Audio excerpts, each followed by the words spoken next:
మహిళలకు CM Chandrababu Naidu good news చెప్పారు. ఎప్పుడెప్పుడని ఎదురుచూస్తున్న మహిళలకు ఉచిత బస్సు ప్రయాణంపై ఆయన కీలక ప్రకటన చేశారు. ఆగస్టు 15 నుంచి రాష్ట్రంలో మహిళలకు ఉచిత బస్సు ప్రయాణ సౌకర్యం కల్పిస్తామన్నారు. ఇందుకోసం ప్రణాళికలు సిద్ధం చేస్తున్నామన్నారు. కర్నూలు జిల్లాలో స్వర్ణాంధ్ర స్వచ్ఛాంధ్ర కార్యక్రమంలో పాల్గొన్న సీఎం చంద్రబాబు నాయుడు ఈ మేరకు ప్రకటన చేశారు. అలాగే వచ్చే విద్యా సంవత్సరం నుంచి తల్లికి వందనం కార్యక్రమాన్ని కూడా చేపడతామని, ఇంట్లో ఎంతమంది పిల్లలుంటే అంతమందికి ఈ పథకం వర్తిస్తుందన్నారు. రైతులకు కూడా కేంద్రం ఇచ్చే 6,000 అదనంగా 8,000 జత చేసి మొత్తం 14,000 అకౌంట్లలో వేస్తామన్నారు. రాయలసీమను హార్టికల్చర్ గా అభివృద్ధి చేస్తామన్నారు చంద్రబాబు.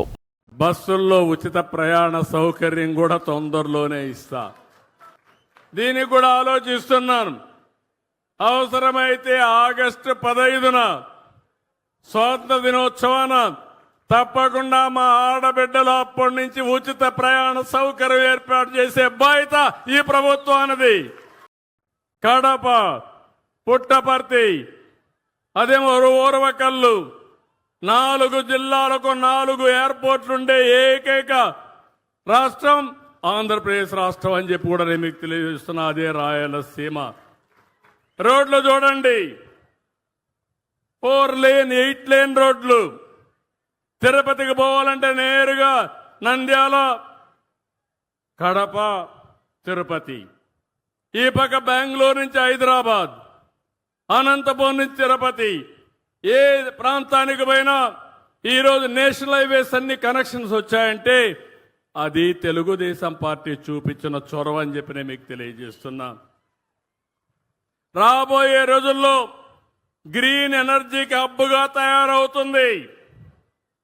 సోలార్ ఇక్కడి నుంచే వస్తుంది, విండ్ ఎనర్జీ ఇక్కడి నుంచే వస్తుంది, పంప్డ్ ఎనర్జీ ఇక్కడి నుంచే వస్తుంది.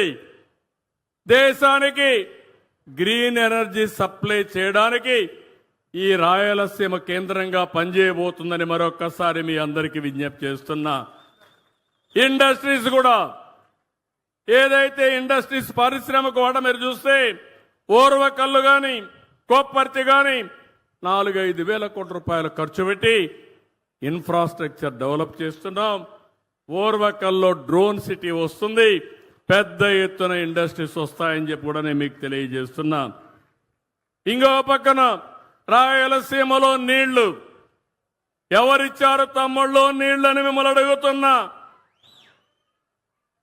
ఆ రోజు ఎన్టీ రామారావు గారు ఆలోచించారు. తెలుగు గంగ, హందిరి నీవ, గాలేరు నగరి, ఏ కెనాలు తీసుకున్నా దానికి రూపశిల్పి నందమూరి తారక రామారావు. దాన్ని అమలు చేసిన పార్టీ తెలుగుదేశం పార్టీ. అవునా కాదా అని గుండె మీద చేసుకొని ఆలోచించండి. ఈరోజు నేను ఆలోచించాను, ఎక్కడ చూసినా రాయలసీమ రిజర్వాయర్లో నీళ్లున్నాయి.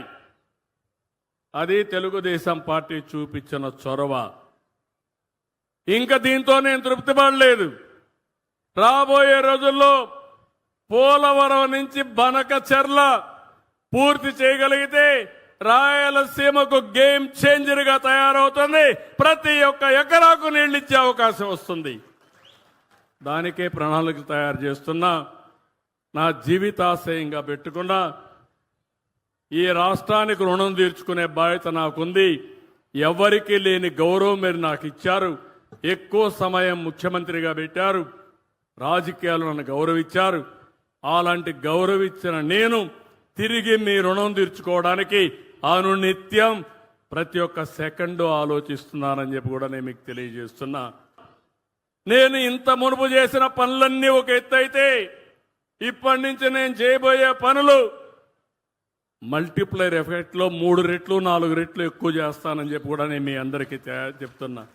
సంక్షేమాన్ని ఇస్తాను, ఉపాధి అవకాశాలు కల్పిస్తాను, అభివృద్ధి చేస్తాం, ఇన్ఫ్రాస్ట్రక్చర్ ఇస్తాం. మీరు శాశ్వతంగా నన్ను గుర్తుపెట్టుకునేట్టుగా మీకు అండగా నేను ఉంటానని మరొక్కసారి ఈ సభలో హామీ ఇస్తున్నా. తల్లికి వందనం కింద డబ్బులు ఇచ్చే కార్యక్రమానికి శ్రీకారం చుడతాం. స్కూల్స్ తెరిసే లోపల ఇస్తాం. నేను ఒకే మాట చెప్పాను, నాకు ఎన్ని కష్టాలైనా ఉండొచ్చు కానీ నా ప్రజలకు మాత్రం ఎలాంటి కష్టాలు రాకుండా చూసే బాధ్యత, సంక్షేమాన్ని అభివృద్ధి ఇచ్చే బాధ్యత ఈ ప్రభుత్వం తీసుకుంటుంది. రైతు సంక్షేమం కోరే ప్రభుత్వం ఈ ప్రభుత్వం. రైతులకు హామీ ఇస్తున్నాం, గిట్టుబాటు ధర ఇస్తాం, రైతులను ఆదుకుంటాం. ఎక్కడికక్కడ వ్యవసాయాన్ని లాభసాటిగా తయారు చేసేట్టుగా రాయలసీమని హార్టికల్చర్ హబ్గా తయారు చేస్తా. ఒకప్పుడు కరువు సీమ రాయలసీమ, ఇప్పుడు రతనాల సీమ రాయలసీమగా చేసే బాధ్యత ఈ ప్రభుత్వానిదని చెప్పి మీకు అందరికీ హామీ ఇస్తున్నా.